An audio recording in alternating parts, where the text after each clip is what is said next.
Hello mga kanigrense. Ayan, for today's video po ay bibisitahin po natin ulit yung lola na mag-isa na hindi na po siya makalakad.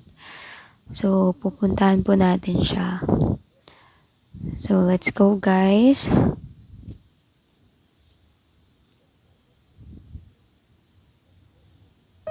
So, ayan guys, nandito na po tayo at nadatnan po natin si nanay na nakahiga pa rin.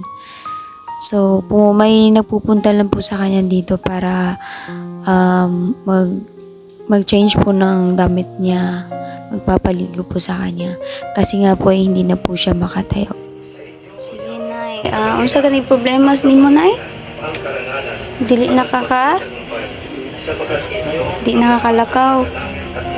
Morning sitwasyon ni Lola karon sa yung balay unya matud pa niya wala pa ka na pa-check up.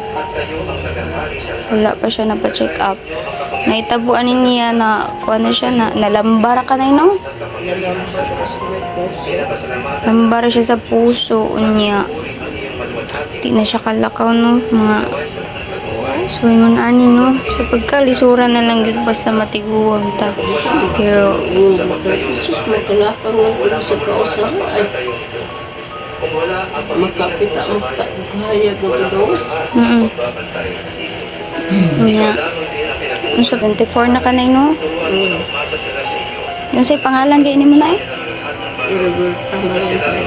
si Alberta Malinhaw yo nanay ang iyang gusto nga unta makalakaw pa siya o makita pa siya og adlaw nya sa sitwasyon ni nanay wala gini si wheelchair wala po siya gipa-check up unya luoy kaayo nya siya pagid usa asa ako lang ma-advise sa mga anak no bisag tiguwang ng ato mga inahan ayaw tao nato sila pasagdan kay katong pagbata nato iatiman man pud ta nila di ba ngano man pud nga naay mga batan-o naay mga anak nga kaya man nila bayaan ang ilang inahan nya grabe kayo sakit kaya akong kasing makita ang mga inahan nga mag-inusara sa balay niya ingon ani ilang mga sitwasyon dilibot pasabot nga tiguwang na sila ato na silang pasagdan ayaw taon ta pag ingon ana